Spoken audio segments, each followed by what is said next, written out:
The afternoon sun hung low over the estate lawn, casting warm gold across rows of white chairs and perfectly trimmed hedges. Guests stood in polished clusters, sipping champagne, murmuring about business deals, charity boards, and old family names. Everything felt curated, expensive, controlled, the kind of atmosphere where a single misplaced gesture could tilt the room. But attention slowly shifted toward the woman, who stood alone near the floral arch. A black woman in a deep navy gown, back straight, hands quietly folded, eyes steady, observing the celebration from a respectful distance. Her expression held something serene, almost too serene for a place where every other face carried the bright, careless joy of belonging. Her presence created a subtle shift in the air, not dramatic, not loud, but noticeable enough that certain guests tilted their heads with polite confusion. The bride's family whispered. A pair of bridesmaids exchanged stiff glances.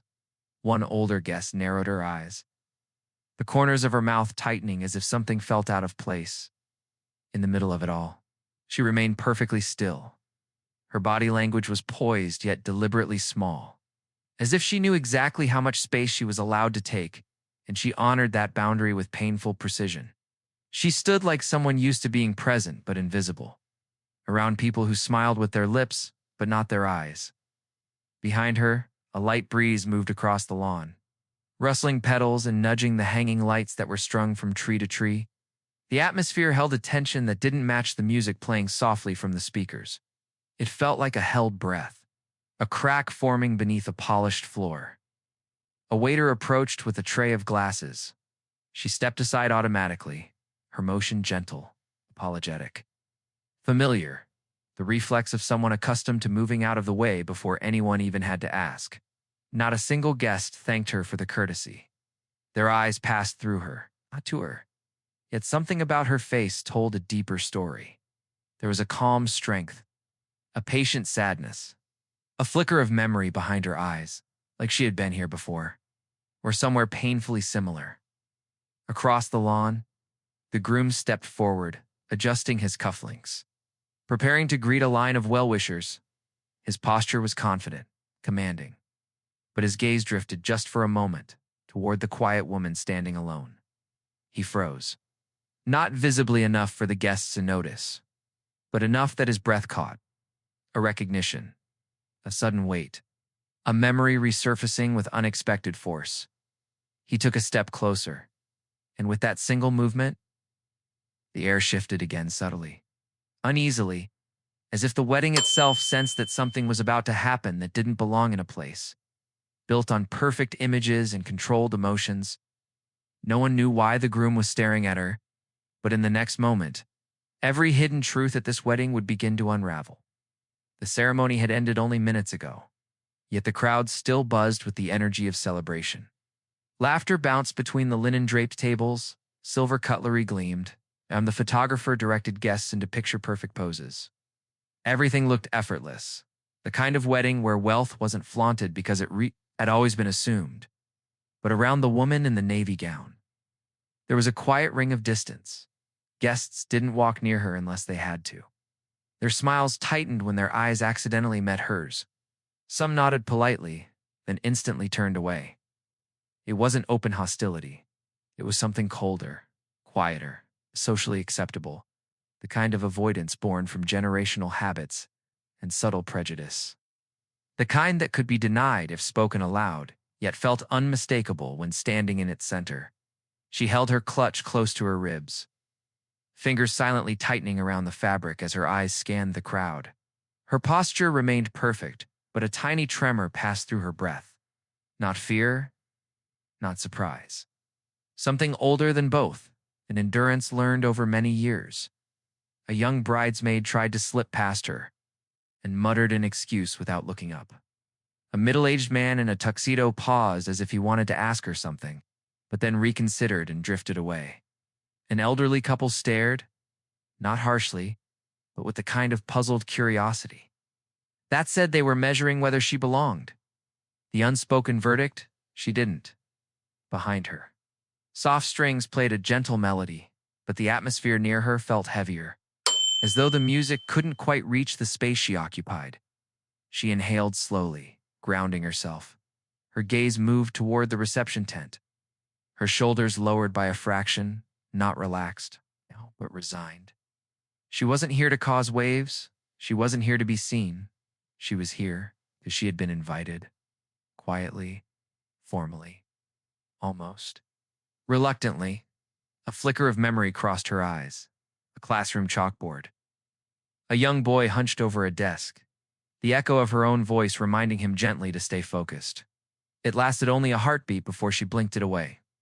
Meanwhile, across the lawn, the bride watched her with subtle distress, gripping her bouquet a little too tightly.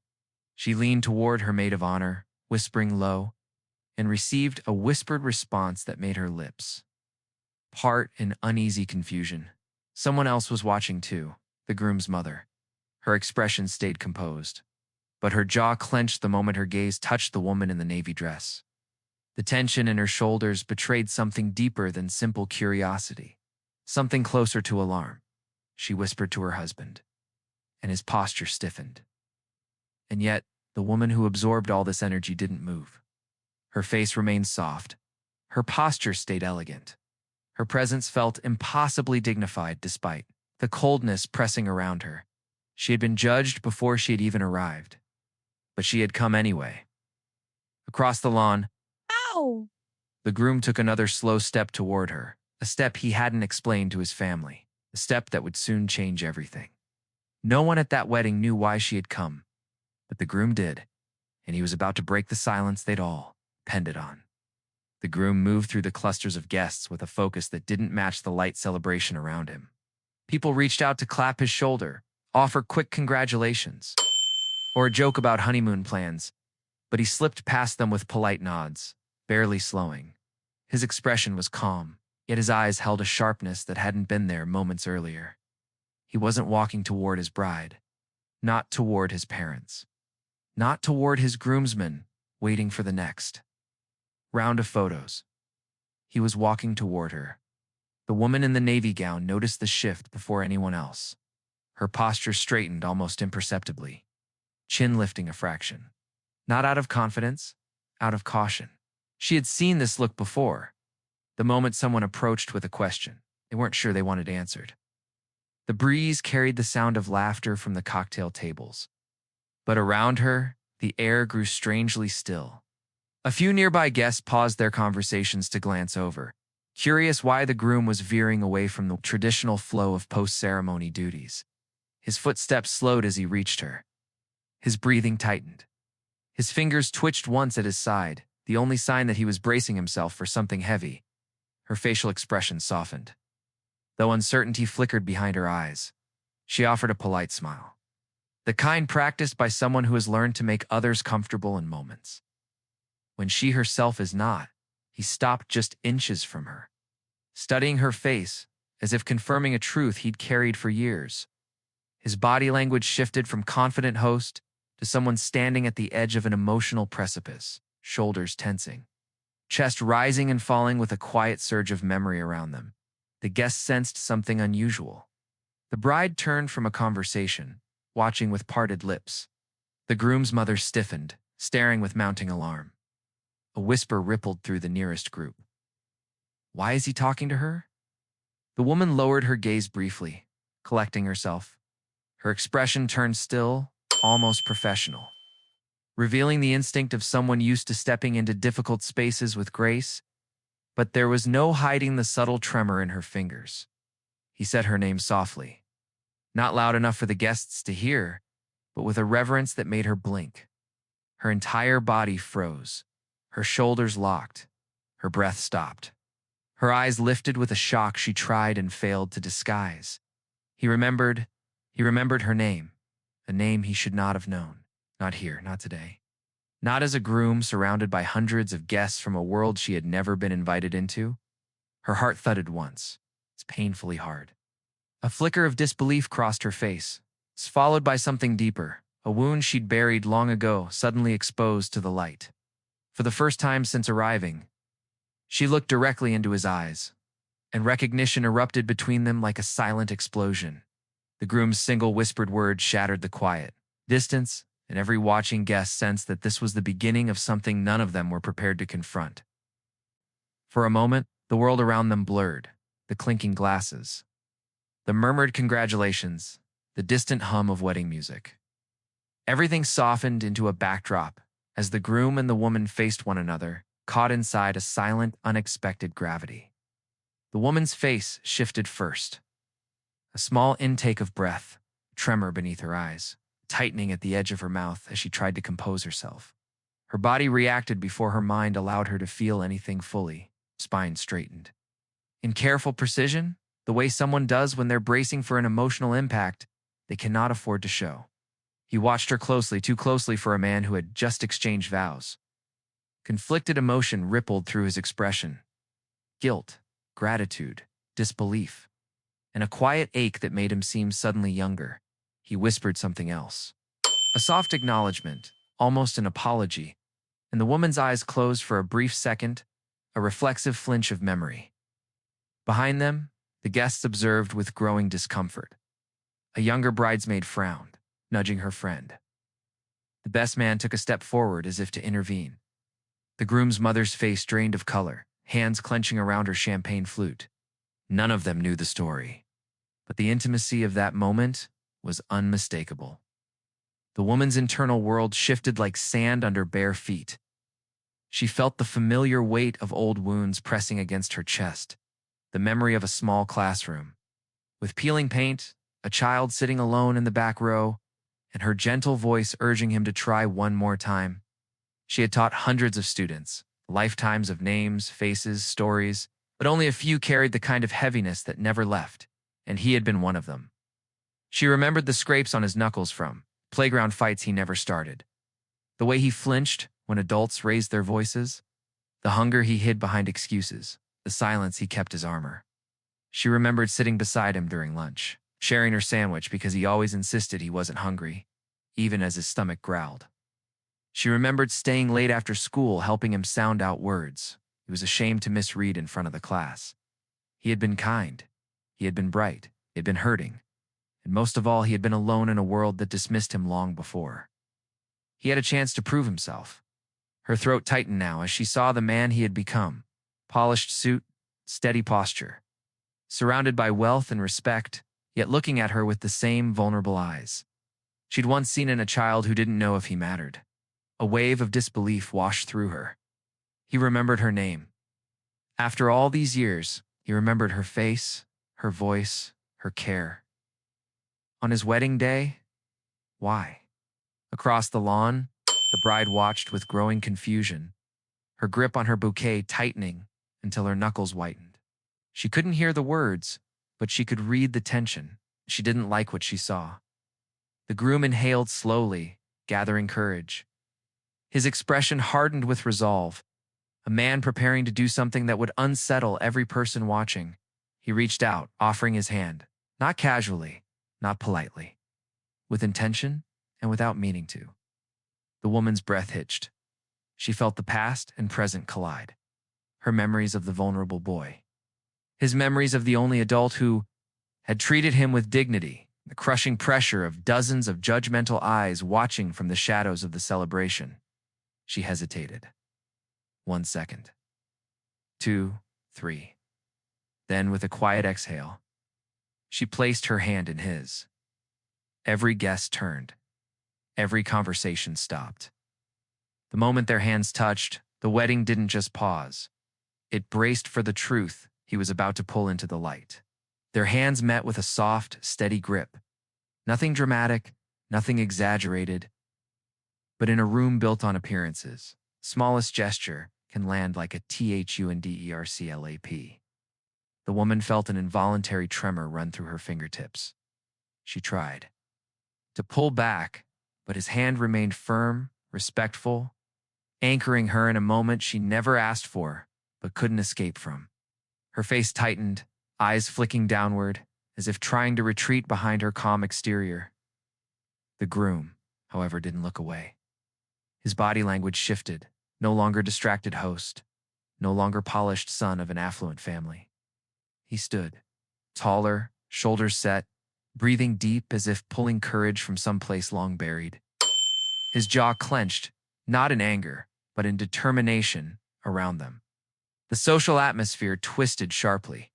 Guests who once avoided looking at her now stared openly. Brows furrowed, spines straightened, whispers coiled like smoke through the air.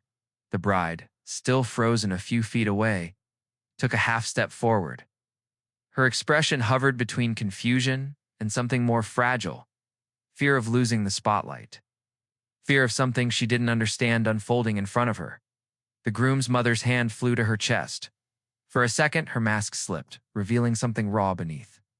Guilt or panic.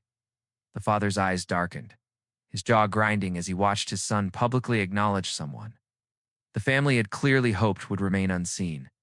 The woman felt the heat of the attention burn across her skin. Her posture tightened reflexively, shoulders drawing inward in a subtle shield. A familiar ache returned, the sting of being the outsider in a space where unspoken rules deemed her unnecessary. Out of place, uninvited in spirit if not in name. She knew this feeling. She had walked through versions of it her entire life. Still, she kept her chin lifted. Still, she held onto her dignity with quiet precision. The groom exhaled slowly and guided her forward with a gentle nod, not pulling her, not forcing her, but inviting her with a respect so stark it made several guests blink in disbelief. Her pulse thudded unevenly.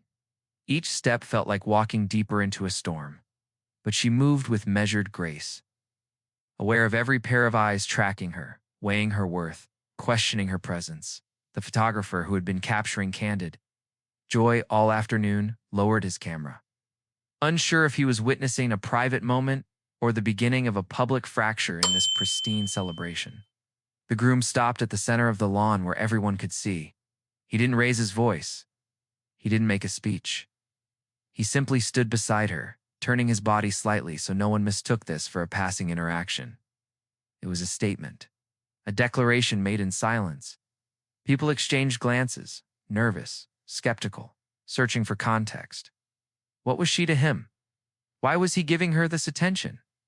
Why did she look like she carried a history too heavy for a stranger? The woman swallowed. Hard, her internal conflict tightening like a knot in her chest. She hadn't come here for this. Ow. She wanted to stay invisible, stay on the edges, pay her respects quietly, and leave unnoticed. But now the groom's recognition had dragged her into the center of a stage she never wanted. Her heart squeezed painfully. As she wondered, the question rising in every watching guest's mind, why her? A faint breeze brushed past, lifting the hem of her dress and cooling the heat in her cheeks. For a split second, she wished she could disappear back into the silence she had learned to survive in. But the groom's eyes held steady. There was something he needed to say, something he could no longer keep hidden. His mother took a step forward, panic flickering across her face. And before anyone could stop him, the groom parted his lips, preparing to speak a truth the family had buried years ago. He was about to tell them exactly who she was and why his entire family never wanted her here in the first place. The groom inhaled, steadying his breath as he prepared to speak. But before a single word could escape, deliberate interruption cut through the air. His mother stepped sharply between them. Her face was composed, but her eyes betrayed something far more brittle, a volatile mixture of fear, ownership, and the desperate need to maintain control. Her hand hovered just inches from her son's arm, not touching, but commanding. The woman in the navy gown felt the shift immediately. The groom's mother didn't look at her, not directly. Instead, she positioned her body at an angle that blocked half the guest's view of the groom's gesture. A maneuver honed from years of controlling rooms without ever raising her voice. Her expression softened into a strained smile as she addressed her son in a tone only he could hear. The kind of tone mothers use when they're trying to stop a disaster before it begins. The kind that hides panic behind politeness. His eyes tightened. He didn't answer her, but his silence spoke loudly enough that several guests, watching, felt their stomachs twist with unease. The bride approached next, slow, hesitant steps, each one betraying her inner conflict. She was trying to mask her anxiety behind bridal grace, but her breathing had turned shallow, her fingers twitching around her bouquet. She positioned herself beside the groom, close enough that their shoulders almost touched. Her smile wavered, brittle at the edges, as she attempted small talk to pull him away from the moment. Her voice carried the practiced sweetness of someone trying to reclaim a spotlight slipping through their fingers. But the groom didn't move. He didn't even look at her. Instead, his gaze returned to the woman, steady, almost protective. That single look unsettled the guests more than anything else. A ripple of murmurs spread through the rows of chairs like wind across water. Who was she? Why was he ignoring his bride for her? What history could possibly make a groom freeze on his own wedding day? The woman lowered her eyes, trying to fold herself back into the background. Her body language showed shrinking restraint, elbows drawn inward, shoulders tight, fingers curling against her clutch. She didn't want to be dragged into family conflict. Not here, not today, but the atmosphere around her had already shifted. People weren't avoiding her anymore, they were dissecting her. The groom's father approached next, expression carved into stern lines. His posture was stiff, formal, each step taken like he was walking into a negotiation. His eyes flicked over her with a discomfort he didn't bother to hide. He leaned toward his son, speaking in a low, harsh murmur that carried the weight of warning. The groom's face darkened at the sound of it. The woman felt her chest tighten. She had seen this dynamic before, not just in this family, but in boardrooms, school offices, community meetings. The choreography of power closing ranks against an uncomfortable truth. The parents stood on one side, the bride on the other, and the groom stood in the middle, torn but unyielding. For a heartbeat, the woman considered stepping back, removing herself from the center of the tension. It would be easier, safer, familiar. She had spent most of her life easing others' discomfort at her own expense. But before she could move, the groom's hand rose slightly, not to hold her, not to pull her forward, but to signal silently, "Don't leave." Not this time. Her breath caught in her throat. A flicker of something old and fragile stirred inside her, a memory of a child who once needed her to stay, even when he couldn't ask. The groom's mother's voice sharpened, trying to regain control. The father's glare intensified. The bride's smile collapsed. The tension stretched so tightly it felt like the entire wedding might snap. But the groom finally stepped away from their grasp, just enough to make his intention unmistakable. And in that tiny shift of his weight, the balance of power changed.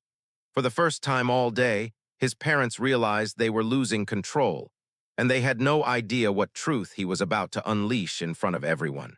The groom's small shift forward sent a quiet shock through the gathering. It wasn't dramatic, it wasn't loud, but it was unmistakable. He had chosen a side. His parents felt it first. His mother's breath caught, shoulders lifting sharply beneath her elegant shawl. A tightness formed around her eyes, the look of someone watching a long-constructed facade begin to fracture. She angled her body closer, creating a physical barrier between her son and the woman in navy, but her movements were fueled by panic, not grace. His father, however, went still, not frozen, calculating. His jaw flexed, eyes narrowing slightly, chest rising with a slow inhale. Years of social training allowed him to maintain poise, but beneath that polished exterior pulsed a quiet fury, the kind that comes from old secrets, old decisions, old fears. The bride felt the fracture too. Her smile faltered completely now, the muscles around her cheeks trembling. She reached toward the groom, a light touch on his sleeve, a plea disguised as tenderness. But he didn't respond. His arm didn't move. His focus didn't shift, and that terrified her more than any truth could. Across the lawn, the guests felt the tension as a physical thing. Some leaned forward, some pretended to look away. Some whispered behind hands, trying to decipher the strange gravity forming between the groom and the woman no one recognized.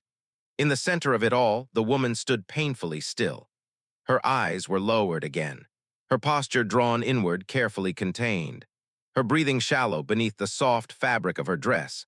But her face carried a storm, not expressed loudly, not shown boldly. But in the small details, the slight pinch between her brows, the tremor at the corner of her mouth, the glisten in her eyes that she refused to let fall. She was reliving something, something heavy, something she had buried to protect herself. The groom's voice rose softly, attempting to speak again, but his father stepped in before the words could form. The father didn't raise his voice. He didn't cause a scene. He simply placed a hand on his son's shoulder, firm and immobilizing, and murmured something meant only for him. But the woman heard the tone. She had heard that tone her entire life in school offices, at front desks, in grocery store lines. A tone layered with authority, disapproval, and unspoken prejudice. A tone that reminded her she was expected to know her place. She lifted her face slowly. The expression she wore wasn't defiance. It was clarity. She recognized him, not personally, but by type. A man who feared truths that disrupted the structures he'd built his world upon. The groom tensed under his father's grip. His shoulders rose, breath heavy, conflict etched into every strained muscle. But he didn't back down. He didn't step away from the woman. If anything, he inched closer to her, small but intentional. Guests noticed. A ripple of discomfort spread. Someone whispered that the groom seemed upset. Someone else muttered that the woman shouldn't have come. Another insisted something must be wrong, that this wedding wasn't unfolding the way it was supposed to. The air thickened with judgment. The woman inhaled sharply. Her fingers trembled once against her clutch. She fought the urge to flee, to let the cold distance swallow her again. But the groom's steady gaze anchored her, a silent reminder of the boy he used to be. A boy she once refused to abandon. A boy who now refused to abandon her. The groom's mother stepped closer, whispers sharpened into warning. But the groom finally removed his father's hand from his shoulder. Calm, deliberate, unapologetic, a collective breath shuddered through the guests. If the family couldn't stop him now, everyone would soon learn the one truth they'd spent years ensuring he never told. A strained silence stretched across the lawn, thick enough to muffle the music humming from the speakers. For the first time all afternoon, the wedding didn't feel like a celebration. It felt like a fault line trembling beneath polished shoes and painted smiles. The groom stood fully apart from his parents now, shoulders squared, breath steadying as if bracing for impact. His face held a mixture of resolve and sorrow, the expression of someone who had carried a truth for too long and finally refused to hide it. Beside him, the woman in the navy gown felt dozens of eyes burning into her skin. Her breath trembled. Her hands tightened around her clutch until her knuckles whitened. She had not asked for this moment, had never imagined she would stand at the center of a wealthy family's polished world. But here she was, dragged into the light by a man who remembered her in ways she didn't think anyone ever would. Her expression flickered, a brief, raw flash of fear she quickly hid behind a steady inhale.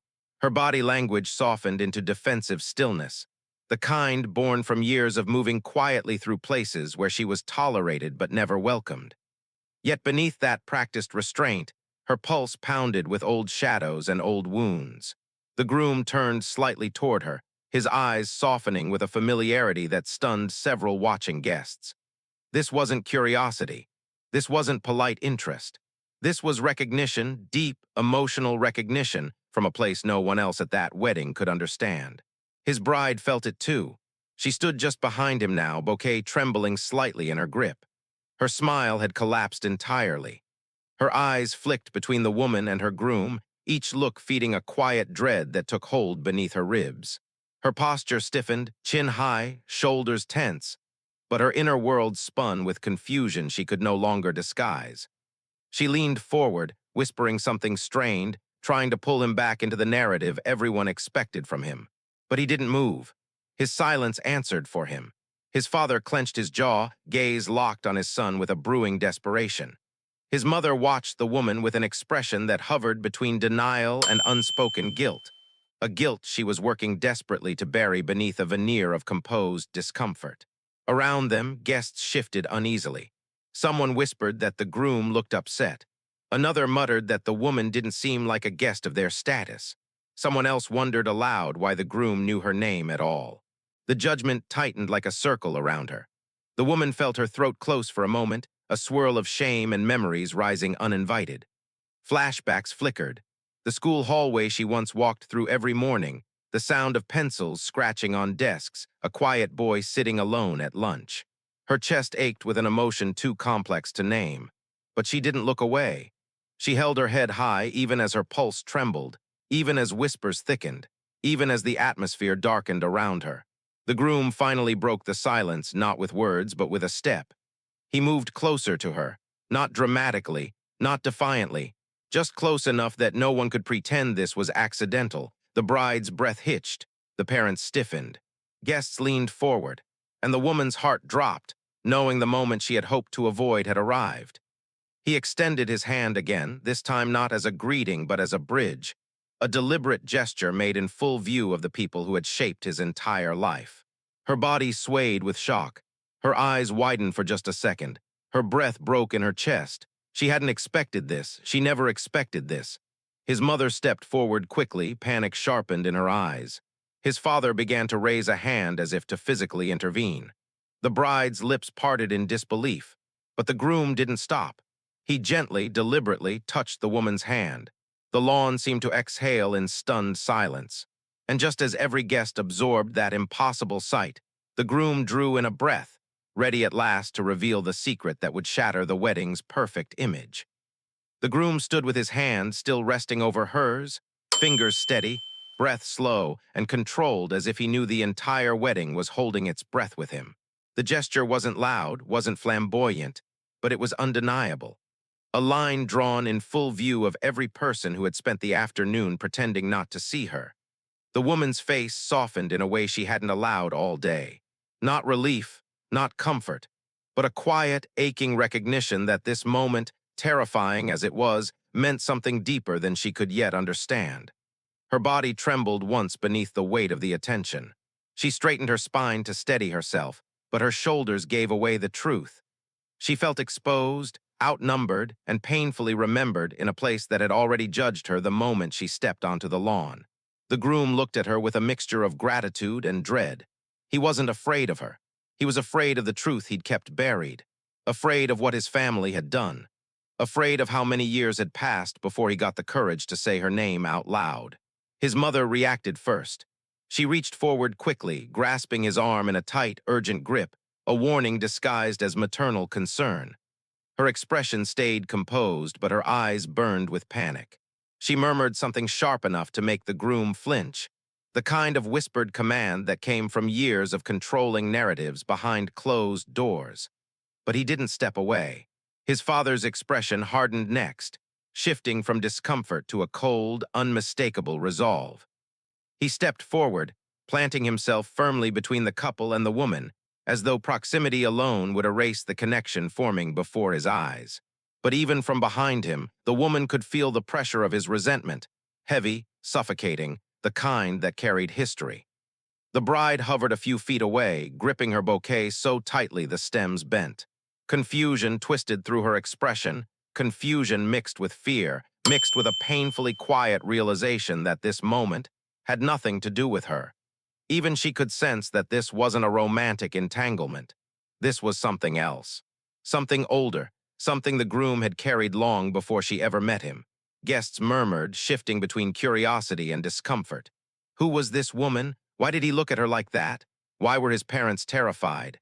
The groom stepped forward again, a subtle movement, but it forced his father to shift sideways. It was a refusal to be blocked, a refusal to be silenced, a refusal to continue living under a truth reshaped to protect appearances. The woman's breath hitched. She had never imagined this moment, had never wanted to be the center of anything, had spent years learning to walk quietly through rooms like this because it was safer, easier, to let people underestimate her than to fight battles she had already lost 1,000 times. Yet here she was, forced into visibility she never asked for. The groom spoke softly, voice trembling with the first crack of emotion. Not loudly enough for everyone to hear, but loud enough that those nearest froze. Loud enough that his mother's face drained as if she'd been struck. Loud enough that the bride's eyes widened in shock. He mentioned a time in his life no one at the wedding knew about, a time before the wealth, before the estate, before the polished suits and boardroom confidence. A time when he was a scared child who wore the same shirt 3 days in a row and flinched when adults raised their voices. A time when the only person who ever made him feel seen, protected, encouraged, was standing right in front of him. The woman inhaled sharply, shoulders drawing in, as if the old ache she had buried deep in her chest had suddenly been pulled to the surface. But before he could continue, his father's voice cut through the air, low, thin, and trembling with anger he could no longer mask. His father warned him, tried to stop him, tried to shut the moment down before it could grow. Because the truth, the real truth, wasn't just about the groom's past. It was about a decision his parents made. A decision they had buried, a decision they hoped he never remembered, but the groom remembered, and he wasn't afraid anymore. He lifted his chin, ready to speak louder, ready to break the silence. And as every guest leaned in, the groom finally prepared to reveal the one thing his family feared more than anything, the part of his past they had spent years trying to erase. The groom's breath shook as he lifted his head, not from fear, from release, from the weight of a truth that had pressed against his chest for decades, finally demanding its way into the open air. The guests felt it before he said a word. That strange quiet, that tightening of shoulders, that eerie stillness where even the breeze seemed to pause. The groom's mother stepped in quickly, blocking his line of sight to the guests. Her smile stretched thin, trembling at the edges, the kind of smile used to maintain illusions when everything inside is collapsing. She murmured his name like a warning, her fingers tightening around his arm with desperation disguised as poise. Her eyes flicked toward the woman not with personal hatred, but with the sharp fear of someone watching a locked door being forced open. The groom gently pulled his arm from her grasp. A simple motion, but a devastating one. His father reacted next, stepping in front of his son with rigid posture and an expression carved from stone. His jaw clenched once, twice, as he spoke in a low voice meant only for the groom, but his body language made the message visible to everyone. Don't do this. The groom took a step back from him too, another quiet fracture. The bride, standing just a breath behind him, finally moved. She reached for his hand, trying to tether him to the moment everyone expected him to play grateful groom, loving husband, polished son. But he didn't take her hand. She froze, her breath breaking in her throat as she stared at him. Her eyes glistened with a dawning realization. This wasn't about romance. This wasn't about her. This wasn't even about the woman in Navy alone. This was about the groom, the parts of his life he had never shared, the parts he had been taught to hide. The woman in the navy gown stood completely still, face controlled but eyes deep with memory. She wasn't prepared for this. She hadn't come for recognition, and she certainly didn't want to reopen wounds that had taken years to scar over. Her fingers trembled again just once before she locked them tightly around her clutch. The groom exhaled, a slow, deliberate breath that steadied his voice. Then he turned toward the guests, not toward his parents, not toward his bride, toward the rows of eyes watching him with confusion, judgment, and expectation. He began to speak, softly at first, the kind of voice that carried emotion without needing volume. He talked about where he grew up, a small apartment on the edge of town where the electricity cut out every few weeks. He talked about his mother working double shifts, about sleeping on a mattress shared with his little brother, about nights when silence was safer than asking questions. Guests shifted uncomfortably. The bride's eyebrows pulled together. His parents turned pale. Then he mentioned school, a classroom with peeling paint, a boy who struggled with reading, a boy who hid bruises beneath long sleeves, a boy who tried to disappear because disappearing felt safer, and a teacher who noticed, a teacher who stayed after class, a teacher who defended him when no one else did. A teacher who slipped granola bars into his backpack without making him feel small. A teacher who taught him what dignity felt like in a world that rarely showed it to him. The woman felt her eyes burn. She blinked quickly, forcing the tears back, refusing to let them spill here. Then the groom said something that made the guests go silent all at once. He said he didn't just remember her. He said she saved him. Just as the first wave of murmurs began, his father snapped. Not with a shout, but with a sharp, furious whisper that cracked like glass through the tension. The father stepped closer, face tightening, warning his son to stop speaking before making a mistake the family could not undo. The groom's expression changed. Something inside him hardened, something long suppressed finally rising. He stepped away from his father, fully severing the last physical barrier between himself and the truth he was about to release. The woman inhaled shakily, bracing herself for whatever came next. And in that trembling silence, everyone finally realized the story that bound them wasn't just emotional. It was explosive, and the family had fought for years to keep it buried. The tension on the lawn thickened until it felt like every molecule of air had tightened around the people standing in its center. Conversations died out. Glasses hovered midair. Even the distant hum of music seemed to lower itself, as if the speakers sensed the gravity forming around the groom. He stood alone now. Not physically. The bride lingered just behind him. His parents flanked him on both sides, and the woman in navy stood quietly before him. But emotionally, he was standing on a cliff no one else dared approach. His father tried to step forward again, voice low and urgent, dripping with carefully contained panic. But the groom didn't so much as turn his head. His eyes remained fixed on the woman who had once been the only steady anchor in a childhood full of instability. The woman watched him with an expression that cut through the noise, soft, wounded, terrified, and proud all at once. Her posture was still small, protective, but something new glimmered beneath her restraint. The recognition that the boy she once sheltered had become a man strong enough to stand in front of her now. The groom inhaled slowly, gathering every memory he had kept buried.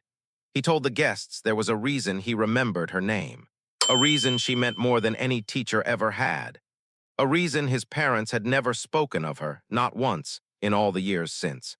His mother's hand flew to her chest as if she could physically hold his words inside him. His father's shoulders locked, jaw clenching in a last attempt at authority.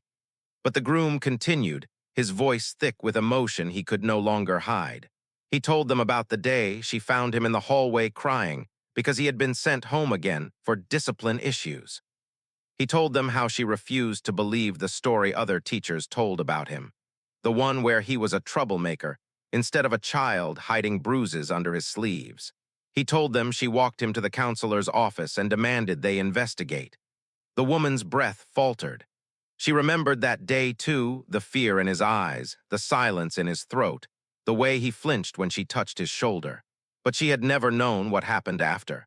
The guests leaned in, expressions shifting from curiosity to discomfort. Then the groom's voice grew quieter, but even more devastating. He said that after she filed that report, after she spoke to social workers on his behalf, something happened. Something he didn't understand as a child. Something he only learned about years later. And something his parents never forgave her for. His mother's face twisted, a mix of shame and fear. His father's fists clenched beside him. The woman's eyes widened slightly, the faintest twitch of dread tightening her throat. She had suspected once that her actions might have caused trouble, but she had hoped, prayed, that she'd been wrong. The groom turned to the guests again. He told them that the truth wasn't simple, that there was a reason he vanished from school the week after she made that report, that there was a reason he never got to say goodbye. He swallowed hard, voice trembling. He said he had always believed it was the school that transferred him, or the system, or fate, but he was wrong. He pointed not angrily, not dramatically toward his father, because it was him. His father had pulled him from the school, had hired a private tutor, had cut off every connection to anyone who might dig too deeply into what was happening at home, including her. The woman's breath shattered. Her hand flew to her mouth, eyes filling instantly with tears she could no longer blink away. She stumbled a step back, not from guilt, but from the shock of confirmation. She had always wondered why he disappeared so suddenly, why every call to the school went unanswered, why she never saw him again. Now she knew. And the groom wasn't finished. Guests stared in stunned silence, their expressions shifting from confusion to dawning horror as they realized the woman wasn't some mysterious stranger at all. She was the one person who had cared for him when no one else did. And the family standing beside him had torn them apart to keep their secrets buried.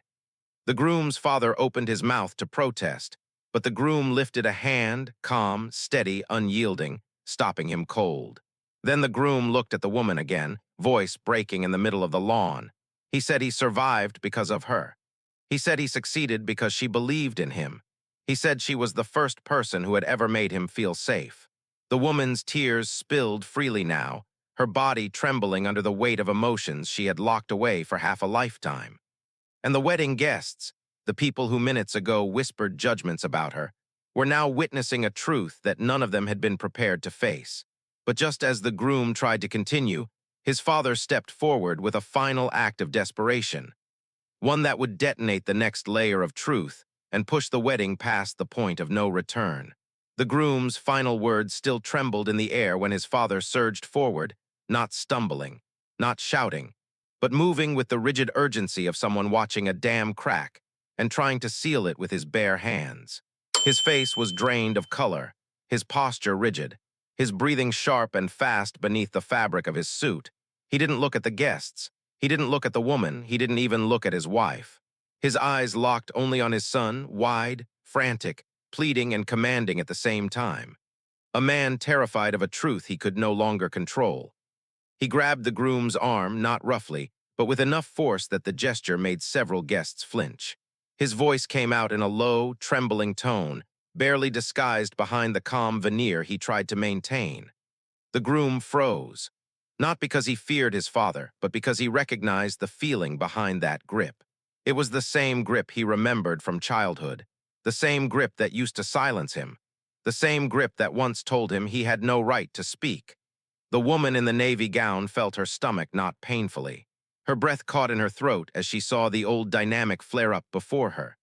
His father's body language was the same as it had been all those years ago, towering, controlling, suffocating. She took a small step forward, instinctively wanting to help, then stopped herself. She didn't know if stepping in would help him or make everything worse. The bride stood frozen, bouquet drooping in her hands. Her face reflected a dawning terror. She was realizing this wasn't a simple confession or emotional moment. This was a wound, a deep, old wound, ripping open in real time. Guests exchanged wide-eyed glances as tension rippled outward. One of the groomsmen lifted a hand as if to intervene, then hesitated, unsure whose side to take or what truth was about to erupt next. The groom's mother placed a trembling hand over her mouth, her posture collapsing inward. Her eyes glistened with guilt so raw that even distant relatives could see it. But the father, he remained locked in denial. His fingers tightened further around his son's arm. He began speaking rapidly, harsh, clipped whispers meant to shut everything down. Whispers dripping with the same tone he once used to silence a frightened boy. The woman recognized that tone. Every word, every tremor in his voice, every gesture. The years fell away, and she was back in that hallway, standing between a scared child and a man who demanded control at any cost. Her heart hammered painfully. Her hands trembled at her sides. The groom slowly lifted his head. And in that moment, everyone saw it, the shift. The groom's face changed. The vulnerability softened into something stronger, older, sharper. A quiet, unshakable resolve. He gently removed his father's hand from his arm. The father tried to tighten his grip, but the groom pulled away, not violently, not angrily, just decisively. It was the first time in his life he had ever done so. The father's face contorted, a mixture of shock and humiliation, as he realized the grip that once controlled a child no longer had power over a man. The bride staggered back a step, recognizing the magnitude of what she was witnessing. The groom's mother let out a small, broken sound, part gasp, part sob, as her carefully constructed world began to collapse. And the guests, they leaned forward, breathless, caught between horror and awe. The father took another step toward his son, trembling with a fury he could no longer disguise. His voice rose slightly, not enough to shout, but enough to reveal the cracking foundation of his authority. He demanded his son stop speaking. He demanded the woman leave. He demanded the truth be buried again. But the groom wasn't listening anymore. He turned fully toward the guests, blocking his father with a single, unwavering step, and lifted his voice loud enough for the entire wedding to hear. He said his father didn't pull him from school to protect him. He said his father didn't move him for better opportunity. He said his father didn't silence the investigation because it was baseless. He said his father silenced it because it wasn't. The woman's breath shattered. Her hand rose involuntarily to her chest. Her knees weakened beneath her as the reality landed with full force. She had been right. All those years ago, she had been right. The father lunged forward again, desperate, wild with fear. But the groom stepped back out of reach, voice rising another octave. And in that instant, everyone sensed what was coming next. The father felt it too, his face drained. His posture sagged. His composure cracked like thin glass. Because the groom was finally ready to reveal the one truth that would destroy the last shield his father still clung to. The groom lifted his voice, steady, unshaken. and prepared to expose the secret his father feared most, the one truth that would tear open everything this family had tried to hide. The groom's voice rose into the tense silence, steady yet trembling with the weight of what he was about to unleash. Every head on the lawn turned. Every whisper died. Even the wind paused as if the entire wedding were holding its breath. His father froze mid-step, eyes wide with a fear he could no longer disguise. Not anger, not control, fear, real human fear. The kind that only shows itself when a secret has ripened into something too large to contain. The groom drew in a slow inhale, chest lifting under the fabric of his tailored suit. His jaw tightened, not in defiance, but in a controlled determination forged from years of silence. He spoke clearly. He told the guests that the investigation at school wasn't a misunderstanding, or an exaggeration, or a mistake made by an inexperienced teacher. It was real. The woman gasped softly, her hand rising to her mouth as her eyes filled with painful confirmation. She remembered every detail of those meetings, the counselor's quiet concern, the hushed conversations in the hallway, the way she tried to shield him with words she prayed someone would believe. The groom continued. He said that the bruises weren't accidents, that the missed lunches weren't forgetfulness, that the silence wasn't shyness, that the outbursts weren't bad behavior. They were signals she recognized. Signals his father chose to bury instead of face. A wave of shock rippled through the guests. No one moved. No one blinked. No one dared interrupt. The groom's father stumbled back half a step, his polished mask cracking with each word his son spoke. His body language betrayed a man unraveling, shoulders caving inward, breathing unsteady, hands twitching with helplessness. The groom's mother pressed a trembling hand to her lips as tears filled her eyes. She whispered her son's name, her voice fragile enough to shatter. But the groom wasn't finished. He turned toward the woman not to embarrass her, not to put her on display, but to acknowledge her in a way he had never been able to before. He said she didn't just try to protect him. She was the only person who ever did.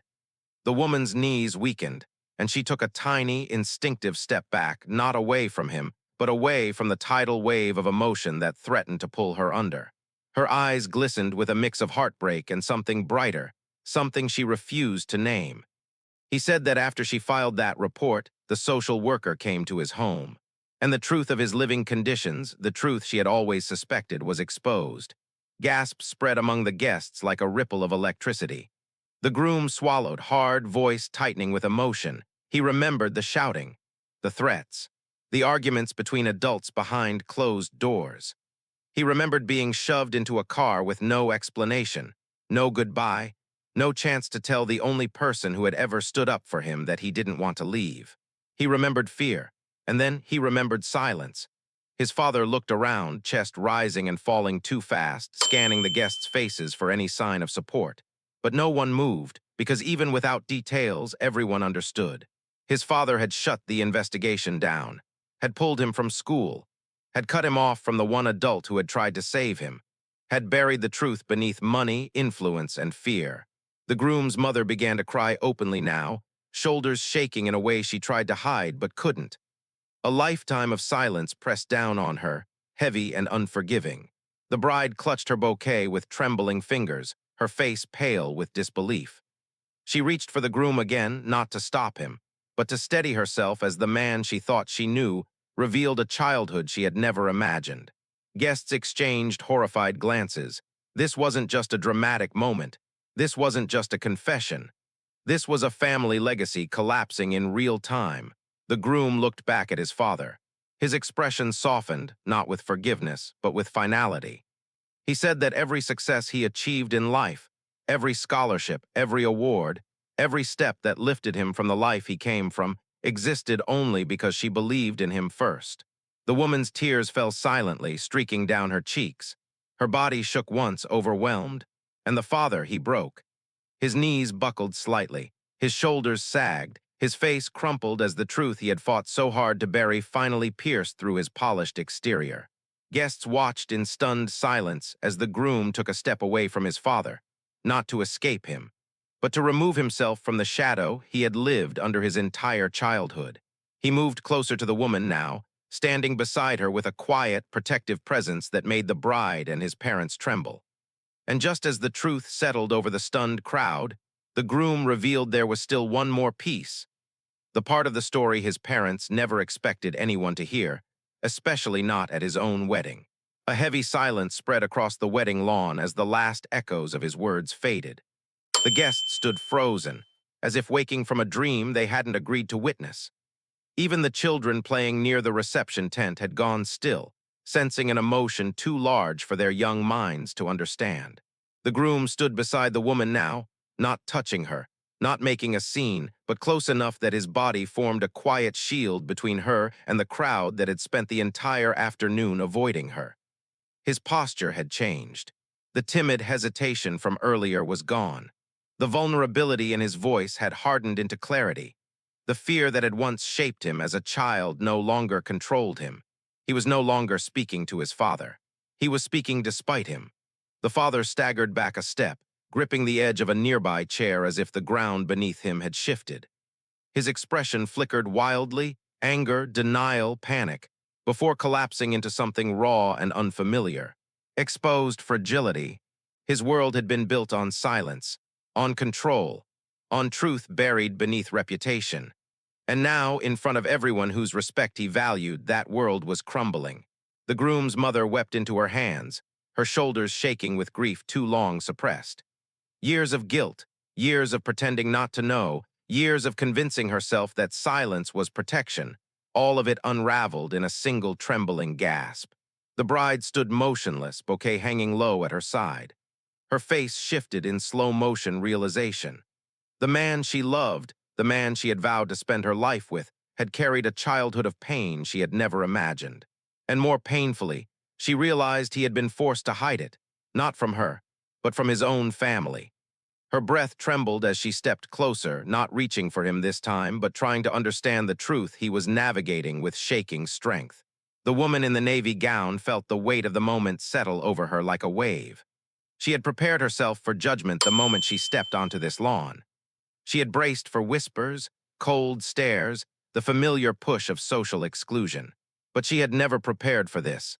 Her eyes glistened with a grief she had carried quietly for years, a grief she thought had healed, a grief she thought had been swallowed by time. Seeing him here, a grown man, strong, accomplished, loved, yet still carrying the shadow of his childhood, it fractured her all over again. She blinked rapidly, breathing slow and shaky as memories pressed their way back into the present. Him sitting at the edge of her desk, tracing shapes on the floor with his sneaker. Him whispering that he didn't want to go home.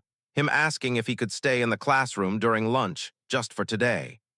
She remembered every moment she failed to protect him. Moments she thought had been her fault. Moments she mourned quietly in the years after he disappeared. But now she knew she had been pushed out of his life. She had been cut off.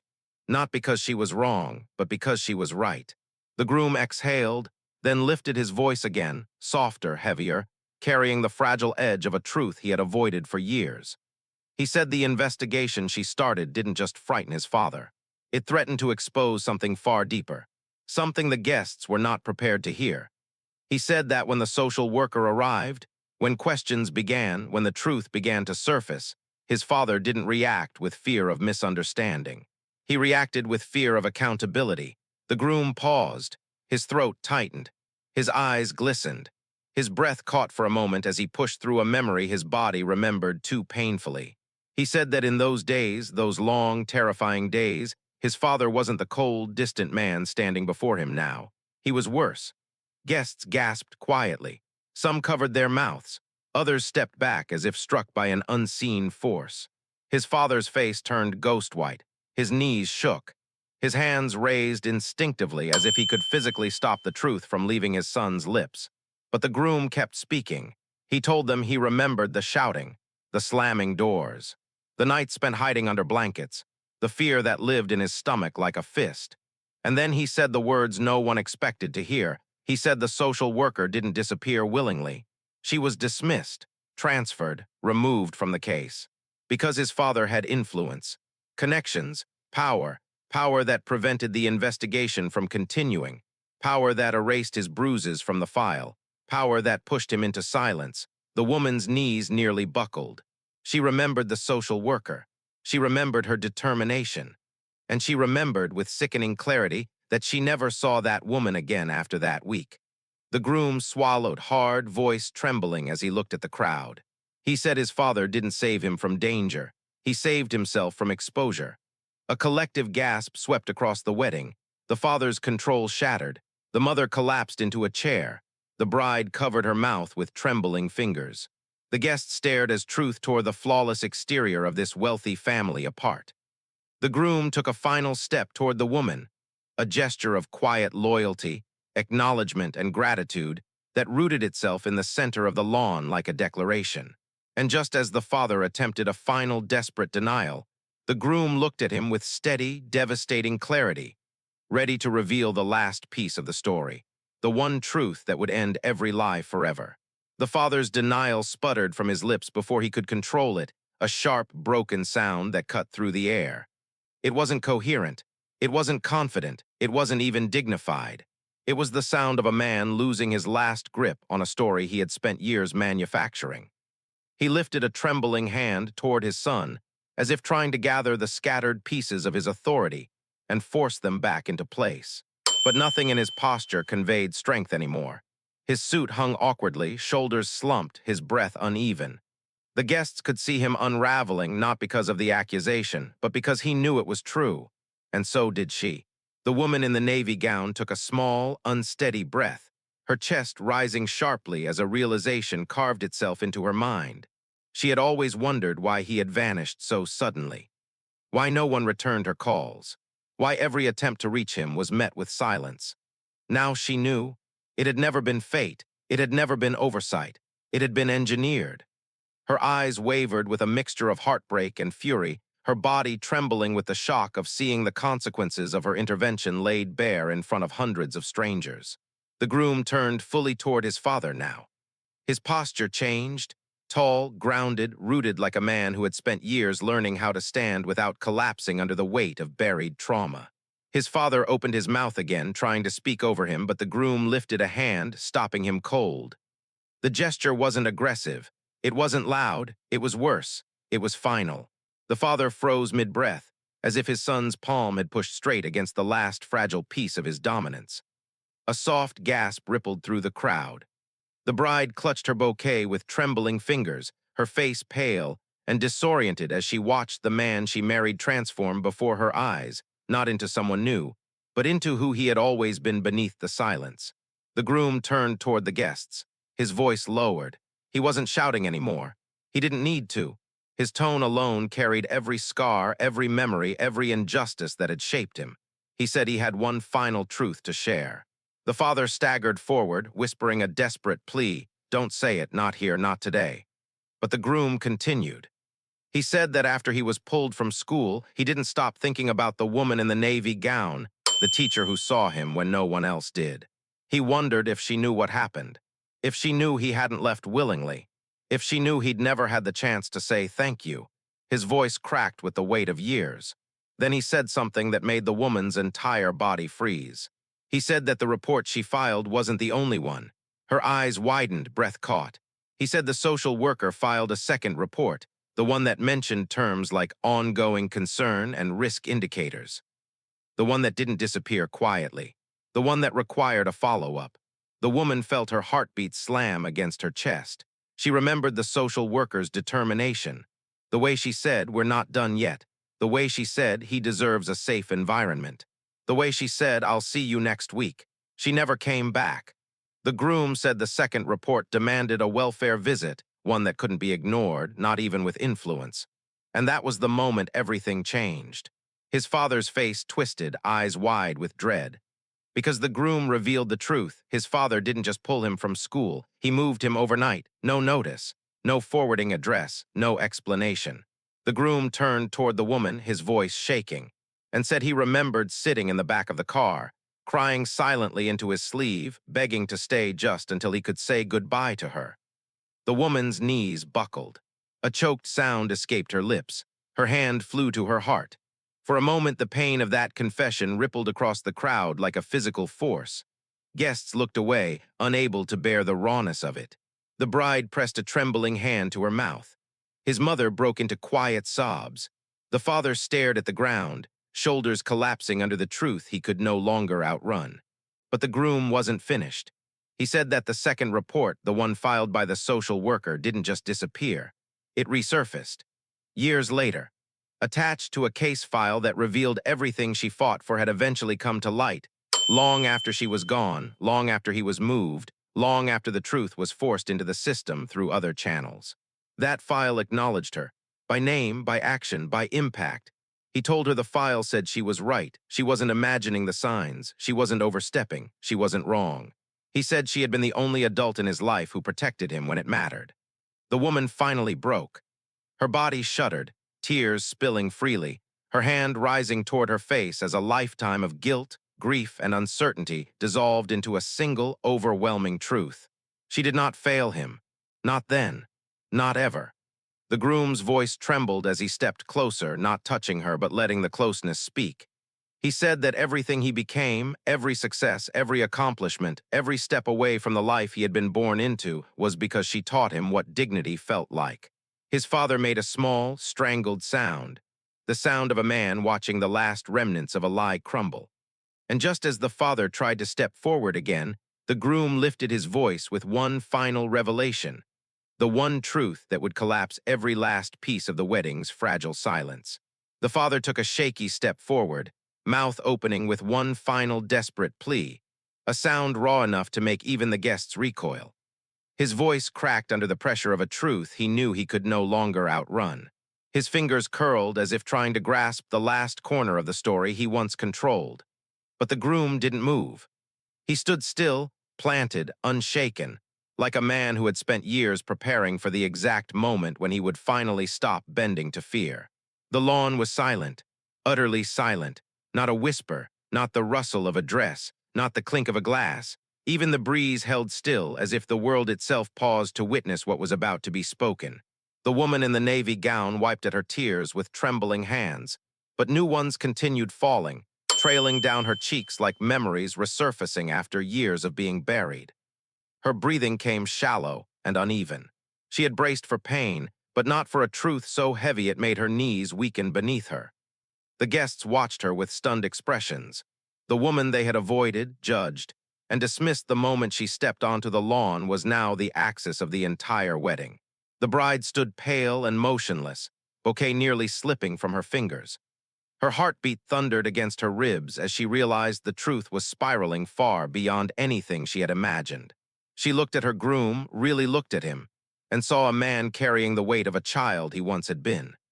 His mother sobbed quietly into her hands, shoulders shaking, mascara running down her cheeks like ink from a broken pen. She whispered apologies to no one and everyone all at once. But the father, his mask had shattered completely. His expression twisted into something painfully human, not the confident, aloof authority he presented to the world, but a man cornered by consequences years in the making. The groom exhaled slowly. Then he spoke. He said the part of the story no one had ever heard, not the guests, not the bride, not even his mother. He said that the second report filed by the social worker didn't just resurface.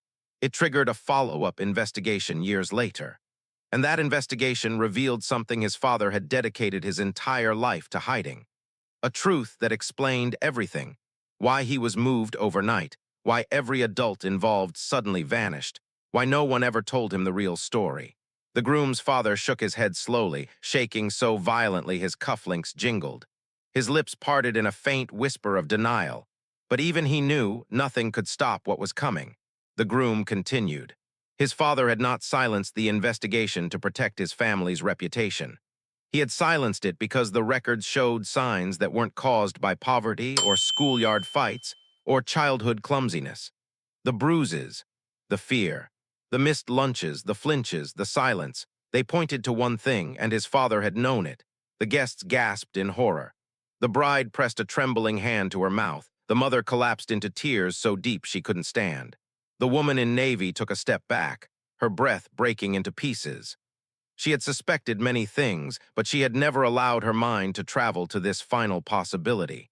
The groom's voice cracked, not with anger, not with hatred, but with grief thick enough to drown in. He said the paperwork didn't lie. He said the follow-up case didn't lie. He said the years of silence didn't erase the truth the file held. He said the reason she never saw him again was because the file showed one word under the cause of injury. Neglect. Whispers rippled. Hands covered mouths. Faces turned pale, but the groom wasn't done. He said the second word was even worse. A word that made his father collapse into a nearby chair, shaking uncontrollably. A word that made the bride stumble backward as if struck. A word that made the woman in navy fall to her knees, hand clutched over her heart as tears streamed uncontrollably. A word that shattered the wedding. The file had listed parental responsibility. Not the school, not strangers, not accidents. It was him, his father. The groom said his father didn't pull him from school to protect him. He pulled him because he was afraid the investigation would reveal the truth. The truth that the woman had suspected the truth, the system documented the truth, his son now stood ready to speak. He said that the person who hurt him, the person who silenced him, the person he feared going home to, had been sitting in front of him his entire childhood. His father's face crumpled, not in anger, but in devastation. For the first time, his mask of stoicism fell away completely, revealing a broken man drowning in consequences he had avoided for too long. The guests murmured in shock, some stepping back, others staring frozen in disbelief. And then, the groom said the final truth, the one drop that broke the remaining glass. He said that everything the woman did, every report, every meeting, every moment she fought for him had been right. She saved him. She wasn't just a teacher. She wasn't just a caring adult. She was the only reason he escaped. The woman broke fully into sobs, her hand covering her mouth, her body trembling under the weight of the truth she had carried alone for years. But the reversal wasn't over, because someone else had heard every word. Someone who had the power to bring consequences the father never imagined would arrive on this perfect, curated wedding day. The lawn remained frozen in stunned silence, the groom's final words hanging in the air like a shockwave that erased every trace of celebration.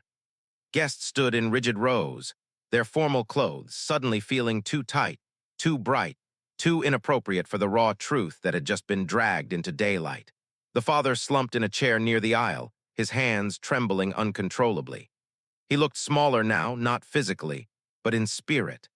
His shoulders, once squared with authority, collapsed inward as if the years of silence he had weaponized were now crushing him from the inside out. The mother, still trembling beside him, hid her face behind shaking hands. The bride clutched her bouquet to her chest, eyes wide and wet.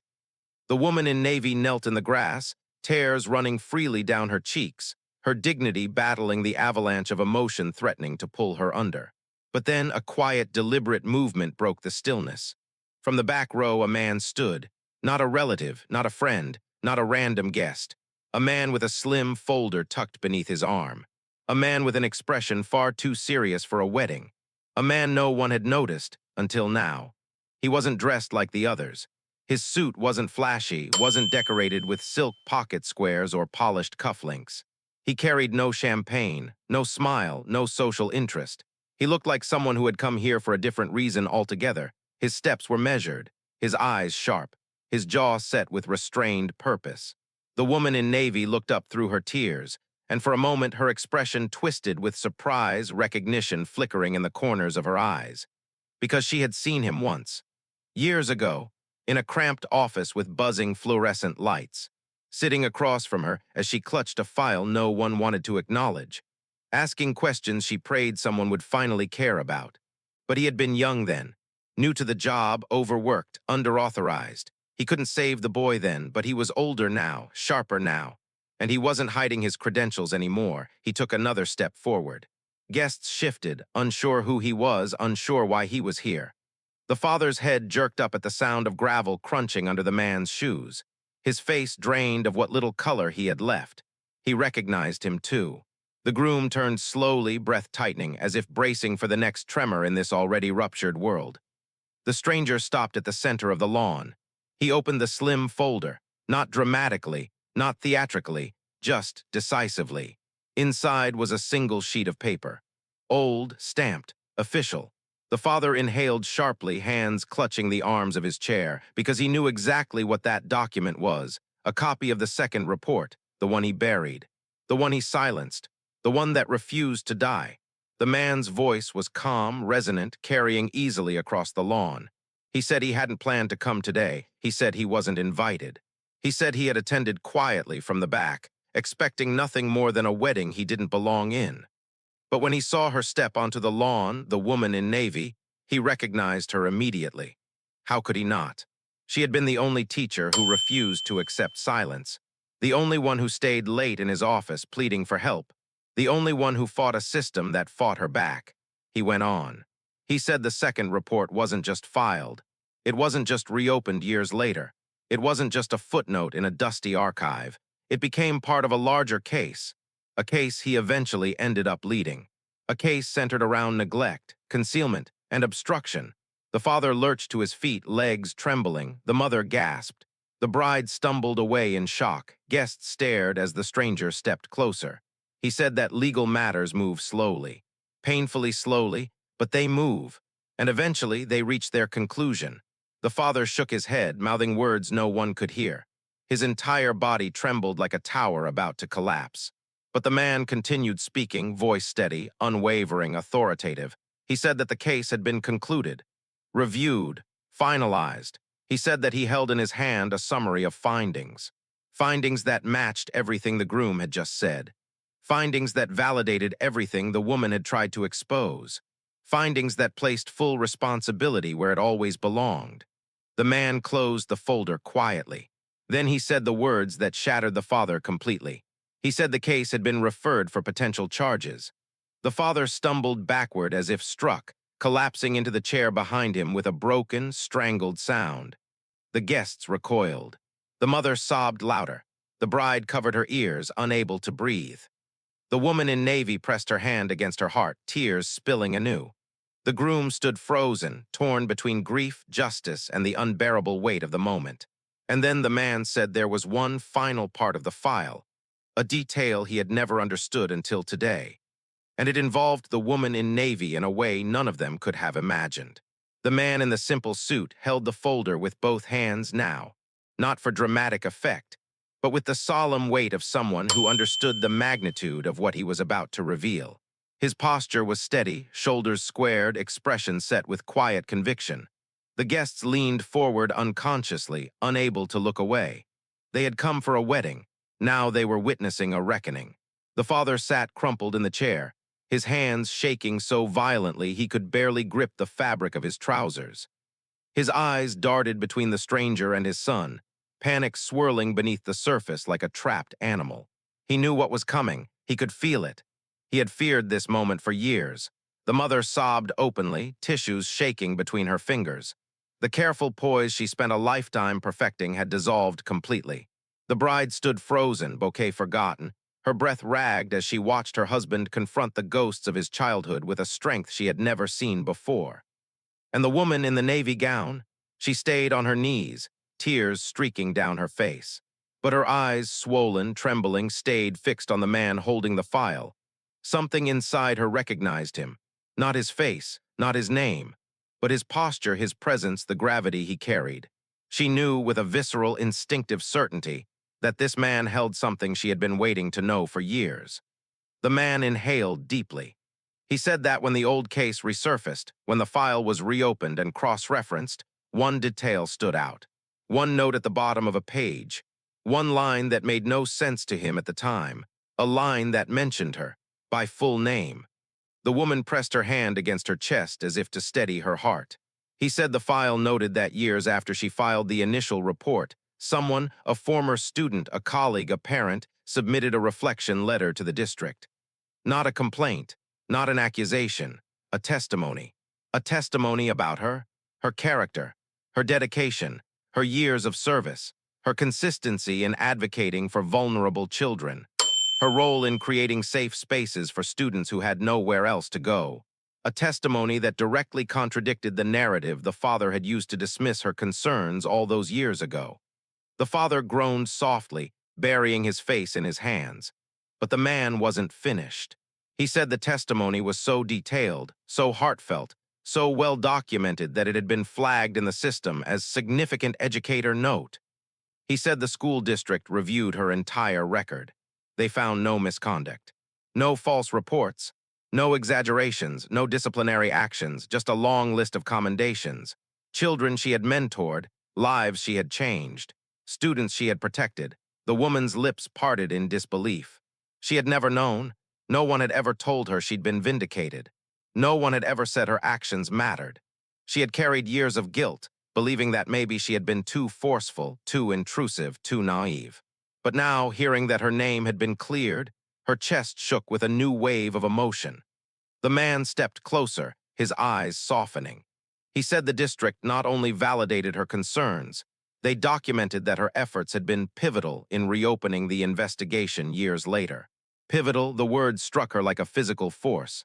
Her tears fell harder, her breath hitching with each exhale. Because for the first time, she understood she had not been erased. She had not been forgotten. She had been the catalyst. The man continued. He said that her report wasn't just the beginning, it was the foundation for every step that followed. Every inquiry, every reopened file, every eventual legal action. She had done that. She had saved him. She had kept fighting even when no one listened. The groom's eyes flooded with emotion. He took a shaky step toward her, stopping only when he stood beside her, his presence forming a silent wall of gratitude. The man nodded slowly, as if confirming the truth for all of them.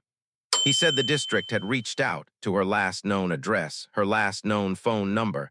But by then she had moved, life had changed, paths had shifted, and she never received the closure she deserved. Her sob broke into the quiet air. The guests, the same guests who avoided her at the start of the wedding, now watched her with awe, guilt, and overwhelming respect. The man closed the folder one final time. And then he revealed the final detail. He said the file contained one more note, a note that confused him for years, a note he never understood until today. It said, "The child consistently refers to her as safe." The woman collapsed into her hands, sobbing uncontrollably. The groom's breath shattered. His mother wailed into her palms. The bride covered her mouth, tears streaming. The father leaned back, trembling, defeated.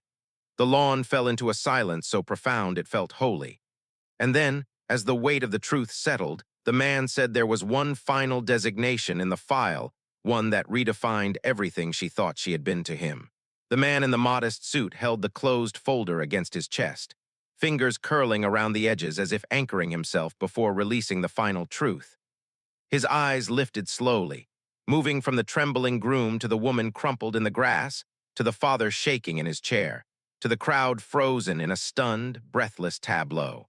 The entire wedding had become a courtroom, a confession booth, a reckoning ground. The woman tried to steady her breathing, but every inhale was shaky, every exhale fractured. The words "the child" consistently refers to her as safe echoed through her mind, shattering years of doubt she had carried in silence. Safe, a word she had fought to give him, a word she feared she had failed to deliver, a word that now felt both validating and devastating. The groom stood beside her, hands clenched at his sides, chest rising and falling with emotion so raw it felt like the air around him vibrated. He didn't help her to her feet, not because he didn't want to, but because he understood something unspoken. She needed a moment to feel this, to absorb this, to own this. The father hunched forward, elbows on his knees, face buried in shaking hands. He looked like a man staring at the ruins of a legacy he had built on silence. His entire body trembled under the weight of exposure. The mother cried into her hands, guilt flowing out in sobs she could no longer contain. She whispered apologies to no one and everyone, her voice trembling with years of regret. The bride stood motionless, bouquet pressed against her chest like a shield. Her breath came shallow, each inhale a quiet gasp as she watched the truth reshape her understanding of the man she married, and the shadows he had carried alone.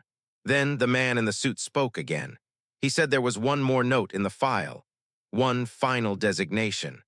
A word the district used to categorize the level of emotional impact a guardian-like figure had on a vulnerable child. He looked directly at the woman, her lips parted. Her breath froze. He said the designation wasn't common, it wasn't used lightly, it wasn't assigned without strong evidence. He said the investigation team rarely applied it, only when a child identified someone as essential to their emotional survival. The guests leaned forward, unable to blink. The groom's jaw trembled. The father lifted his head, dread hollowing out his eyes. The bride whispered a fearful "oh my God" under her breath. The mother gripped the edge of her chair, knuckles white with despair, and the woman, her entire body stilled, as if every memory she ever held hinged on the next breath. The man said the district had labeled her as primary protective figure. A soft, collective gasp fluttered through the lawn. The woman pressed both hands over her heart, sobbing so deeply her shoulders shook. Primary protective figure, not teacher, not advocate, not mentor. She had been the closest thing he ever had to a safe parent. The groom inhaled sharply, his face twisting as the magnitude washed over him. He looked at her, truly looked, and for a moment, every scar, every memory, every silent night from his childhood converged in his eyes. She wasn't just someone who helped him. She was the only person who made him feel worth protecting. His legs moved on instinct, bending at the knees. Slowly, painfully, he knelt beside her. Not dramatic, not staged, just real. She lifted her face, eyes drowning with emotion, confusion, disbelief, gratitude, heartbreak, a storm of everything she had buried for years. The groom's voice cracked as he spoke. He didn't speak loudly. He didn't address the crowd. He didn't confront his father. He just spoke to her. He told her that every good thing he ever became, every success, every victory, every step away from the darkness, was rooted in the way she had shown him how to be gentle in a world that taught him to fear. He said the reason he never spoke of her wasn't because he forgot her. It was because remembering her hurt too much. She covered her mouth with trembling fingers, sobbing openly. The father flinched as the words struck him harder than any accusation. The mother wept harder. The bride watched with a mixture of awe and heartbreak. Guests stood silently, witnessing a reunion that felt larger than the wedding itself. The groom leaned closer, voice trembling with years of unspoken truth. He said she wasn't just safe. She was home, the first version of home he ever knew. The woman collapsed into tears, shoulders folding with the force of a lifetime of pain finally given purpose. And then the man in the suit looked at the groom and said softly, "There is one more thing in the file, a detail added only months ago. A detail the groom had never seen. A detail involving a signature." The father's head snapped up. The mother froze mid-breath. The bride gripped her dress. The woman stared through tears, confused. The groom's heart hammered against his ribs. The man opened the folder one more time. The final detail wasn't about the past. It was a name added recently, and the signature beneath it belonged to someone standing on that lawn right now. The man in the modest suit opened the folder with slow, deliberate care, as if he understood that this last truth would be heavier than every revelation the wedding had endured so far. The guests leaned closer, breaths held. The mother's sobs quieted into trembling whimpers. The bride clutched her dress so tightly her knuckles whitened. The father gripped the arms of his chair, trembling like a man seconds away from collapse. The woman in navy lifted her tear-streaked face, eyes swollen, chest rising and falling with jerking breaths. She looked fragile, but she also looked like someone who had been waiting her entire life to finally understand a story she was forced to leave unfinished. And the groom, he knelt beside her, eyes glistening, heart pounding, his breath shaking with the heavy anticipation of what came next. The man scanned the document one final time, then raised his eyes to the crowd. He said that after the case resurfaced, after years of silence cracked open, after the old reports were validated and the truth finally gained traction in the system, someone submitted a new statement, a new confirmation, a new acknowledgement, not from a social worker, not from a neighbor, not from a former classmate, but from someone who had first-hand knowledge of the boy's emotional state in the years after he left that classroom. Someone who wrote with remarkable insight, as if they knew exactly what the child carried. The father swallowed hard, fear hollowing out his expression. The mother froze mid-breath. The bride stared, speechless. The woman wiped her cheeks with trembling fingers, confused. The groom stared at the man, jaw tightening. The man turned the page toward himself and read the first line aloud. This child's emotional foundation began with one person, and her influence remains the only stable thread that guided him toward a life he could believe in. The woman's lips parted in disbelief. The groom's eyes widened. The father's shoulders collapsed. The man continued. He said the district had added this new statement as an appendix to the original case file. It was written with such conviction that the board immediately reclassified the teacher's original report as foundational protective evidence. And beneath that paragraph, beneath the summary, the validation, the acknowledgments, was a signature. The man held up the document slightly, letting the late afternoon sun catch the black ink at the bottom of the page.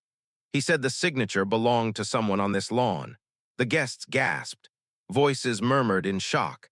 Heads turned in every direction. The groom blinked rapidly, breath unstable. The woman shook her head slowly, disoriented. The bride whispered something under her breath, a mixture of fear and confusion. Then the man moved closer. His voice softened, as if he understood the emotional weight was about to crush someone in the crowd. He said, "This statement was signed by the groom." The world stopped. The groom's breath caught in his throat. He stumbled backward onto his heels, eyes widening in disbelief, as if hearing his own actions spoken aloud revealed a truth even he wasn't prepared to face. The woman clapped a hand over her mouth. A broken sob escaped her. Not in pain, but in something deeper, something she had never allowed herself to feel, closure. The guests stared at him with awe. This wasn't a man exposing his father. This wasn't a child recounting trauma. This wasn't a groom creating drama on his wedding day. This was a grown man who had gone back into the system that failed him and ensured the woman who saved him would finally be recognized. The man in the suit explained. He said the groom had quietly submitted the statement months ago, anonymously, hoping it would help finalize the case, never expecting it would be attached to the educator's record permanently. He said the groom's words had been the final piece that allowed the district to classify her not just as a teacher, but as a life-saving guardian figure whose actions altered the trajectory of a child's future. The woman broke into soft, uncontrollable sobs, her hands trembling over her heart as she realized what he had done for her. The groom bowed his head, tears streaming silently down his cheeks. He whispered, voice shaking but strong enough for every guest to feel it, that he didn't sign the statement to expose his father, or to reopen old wounds, or to punish anyone. He signed it because he wanted the world to know that he survived because of her. Not luck, not fortune, not circumstance. Her. The woman leaned forward and the groom instinctively reached out, not pulling her up but steadying her with the gentlest touch. In that moment, kneeling together in the grass, every guest saw it clearly. This wasn't about guilt, or blame, or destruction.